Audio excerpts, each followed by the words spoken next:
Although RTA can be stressful at times, it is a peak of PvP and endgame in Epic 7. It's understandable if you think that your account can't handle it, but don't worry, if you know what you're doing, you can push as far as you want. This video, I'll go over what units you might look to invest in and how to organize your draft. As this video will be more basic to help newer players, if you consider yourself around Master's rank, please check out my other video where I look at the top players draft for more information on picks. If that video doesn't really help you much, awesome, that's why I'm here today. With free unequipped coming up in a few days, now is a great time to reorganize your units and think about what compositions and units you want to take with you. Let's start with explaining how real-time arena or RTA works in Epic 7. The drafting phase begins with both players banning a character before the pick phase starts. Then one player is randomly selected to get first pick. Then the other player picks 2 and 3. Then picks 4 and 5 are picked by the other player. And picks 6 through 9 are traded once again. And finally, the other player gets to choose the last unit. Then, each player selects one unit to ban of the other player's 5 picks, and the 4v4 battle begins. So, who should you pick? Which unit from your pool should you invest in? Let's first take a look at what kind of team comps you can build. Then, if your hero pool matches a certain type of team, you can start thinking about drafting and builds. The most common team comps as of right now are Cleave, Control, Full Tank, and Standard. Cleave comps look to take the first turn and eliminate the enemy in their first or second rotation of turns. If you want to consider a Cleave team, you'll need a few of the following types of units. First off, you'll need Cleavers, the namesake of the team comp. These are generally units with strong AoE attacks. Units like Vivian, Vildred, Bloodblade Karen, and Arbiter Vildred are good examples, as with enough setup, they can delete most of a team by themselves. You want these to be built maximizing crit chance, crit damage, and attack to make sure they can hit as hard as they can. In addition to your damage, you'll want a couple support units. There are 2 ways that they can work. You can have the support boost your team's combat readiness. Since your cleavers won't be able to have speed stats while maximizing damage unless they scale off of it, they'll need a bit of a boost. Units like Baiken, Sherry, Holiday Ufine, and Faithless Litica are good examples. Units like Auxiliary Lots who can also increase combat readiness while also giving an attack buff are even better. If you can't make your own units move faster, you can also make the enemy move slower. Units such as Lilius, Bazaar, and Dizzy can help achieve this. If your units can also dispel buffs while pushing the enemy's combat readiness down like Bazaar, they can do their job even if the enemy has immunity buffs. These combat readiness manipulators want to be as fast as possible and tanky with effectiveness to hit their combat readiness decrease. Finally, you might also want to consider having a single target nuker as well. If a tanky unit such as Maid Chloe survives your assault and then revives your team, you won't have enough gas to get through their team again. Units like Watcher Shuri or Challenger Dominiel are great options for this job. These units will also want to be built for maximum damage output. Now, let's go over some example drafts. One common combination is Bazaar, Tywin, 1 mage, and 1 other cleaver. Having at least 2 mages on the team allows you to equip 2 copies of Tagael's Ancient Book, which allows you to start with 40 souls. This lets you soul burn both Bazaar and Tywin. This lets Bazaar ignore enemies' effect resistance, ensuring that you will strip and push the enemies back as long as you hit them, and let Tywin grant himself another turn to boost your cleaver such as Vivian with attack and crit buff. If you're confident in your Bazaar's effectiveness, you can even save the souls to burn your cleaver, letting them do even more damage. There are a lot of other combinations possible like Tamarin and Assyria, Shadow Rose, etc, etc. If you guys want, I can make a more detailed video about each team comp in the future, or if you guys have specific questions, write them in the comments below. Let's now talk about how you should draft a Cleave composition. First off, for your pre-ban, start thinking before you hit that play button. If you have trouble against units with immunity, you can ban those characters such as Angelica or Desert Jewel Bazaar. If your team is a bit lacking of damage, you can ban units that will decrease your damage such as Fallen Cecilia or Crimson Armin. If you're just starting, your first pick should prioritize whatever type of unit you have less of. For example, if you have a bunch of cleaver units but only have 1 or 2 units that can manipulate combat readiness, you should pick those units first so that they don't get stolen. And if you have a lot of units that can manipulate combat readiness but not that many cleavers, vice versa for the same reasoning. If you're not worried about your units being stolen, I would recommend picking your combat readiness units first. As we'll see in a little bit, these units are a bit more versatile and can be acceptable in other styles of drafts. This way, if in response to you trying to cleave, the opponent starts picking tank after tank to outlast you, you can swap to another type of composition. Also, having your damage dealers picked later means that you get to see more of the enemy's draft, so you can decide whether or not you need a tank busting unit or if you need a specific element.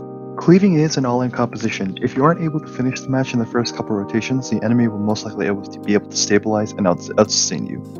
Or if the enemy can outspeed you, they might get the turn first and either counter-cleave you or hit you with enough debuffs so that you can't dish out enough damage. However, if you do outspeed and do enough damage, there's almost no counterplay. So if you do have a lot of units that deal massive damage and supportive units that can help them do so, consider building a Cleave comp. An answer to Cleave comps are tank teams. These comps seek to draft the tankiest units and outlast the enemy. If you're struggling to match the damage output or speed of other teams, tank teams can be a viable strategy. You can consider building a tank team if you have solid knights that can soak up damage. Units that can provide defense buffs like Adventurer Ross or Crow, these knights will want to be carrying Aureus or Adamant Shield in order to further reduce the incoming damage. You'll also want a Soul Weaver to sustain. If they bring any beneficial buffs like Angelica with their immunity, all the better. Finally, you may want a few counter picks. If the enemy adds debuffs to their damage, a unit like Lilius will be able to dispel these debuffs from the team.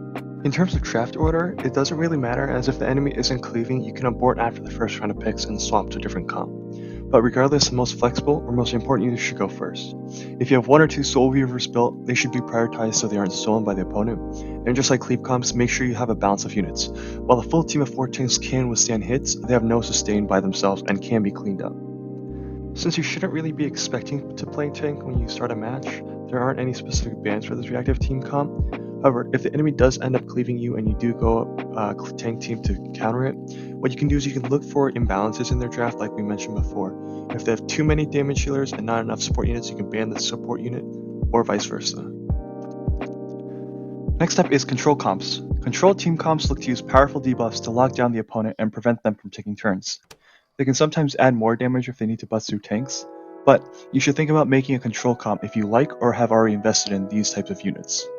First off, you'll need a couple debuffers. Generally, the most powerful debuffs in the game are slow and stun, as they prevent the enemy from doing what they want and lets you take more turns.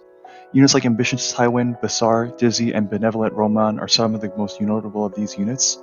Units that can boost their combat readiness, such as Faithless Lytica, are also good units to draft alongside debuffers, as it allows them to take the first turn and apply debuffs if the enemy doesn't have immunity sets, and also to cycle turns. One of the unique things about Control is that these units fit well into other compositions that we have or will talk about. If the enemy seems to be heavily weak against debuffs, for example, and they don't have a cleanser, you can fit a debuffer into a tank or standard comp. Or if you need to lock down a potential speed threat in Cleave, a debuffer like Lytica can help shut that unit down. When drafting, you'll want to pick a few Knights or Soul Weavers first so that the enemy's damage dealers can't one-shot your debuffers that might be squishier than normal. This serves a double purpose as it hides the fact that you are trying to lock them down. As a result, the opponent may not realize and not bring a cleanser until late into the draft. This forces them to either ban the debuffer instead of one of your other picks, or risk having no cleanser after bans. You can use this advantage to then pick whatever else does well into the enemy. In terms of bans, anything that removes your debuffs like a Lilius or Angelic Montmorency is a prime ban target. Otherwise, anything that can potentially outspeed your team and allow the other team to get their buffs up first are good ban targets as well. In summary, Control is a very versatile composition, so it's hard to pinpoint exactly what units you can pick.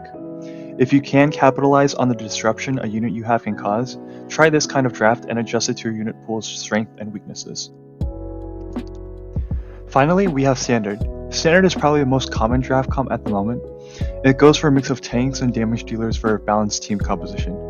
You'll want a mixture of Soul Weavers and Knights such as Crow, Falconer Clary, Angelica, Ruel, etc. Then you have damage dealers to bring along with them. This comp has the most flexibility in terms of what units you can bring, so the more important part of this comp is the draft. During the draft, your first pick should be Knights or Soul Weavers. While your Knights and Soul Weavers can generally be whoever you have built, your damage dealers need a bit more thought. Depending on the enemy's picks, at least 2 of the 5 picks should be damage dealers. If you pick your DPS wrong, they can be countered hard though. Too much debuffs can lead the enemy to pick a champion Zerato.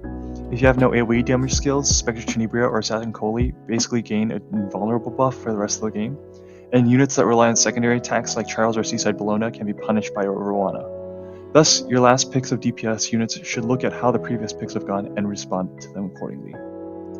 For all of these comps, while drafting, there are some things you should keep in mind. You want to balance your draft for enough support and enough damage for your utility. In a Cleave comp, for example, if you spend too many picks drafting support units and only have 1 Cleaver, then we can use their ban and leave you with 4 support units that don't have anything to boost. Similarly, having only 1 debuffer or damage dealer or not drafting enough Soul Weavers can leave you exposed. So as you go through the draft, keep an eye on how many main and support units you are drafting. A good rule of thumb is to go for a 3-2 split and swap that split between support and main units based on if you need a counterpick. If you've made it this far, thank you so much for watching. While the video may not have mentioned everything, I wanted to release a video for the newcomers as they may be thinking about what to do for a PvP at this free unequip event. I hope you guys learned something, and if you have any questions, leave them in the comments below and I'll answer them there. In the meantime, just give RTA a try and check back for more content to help you on your journey.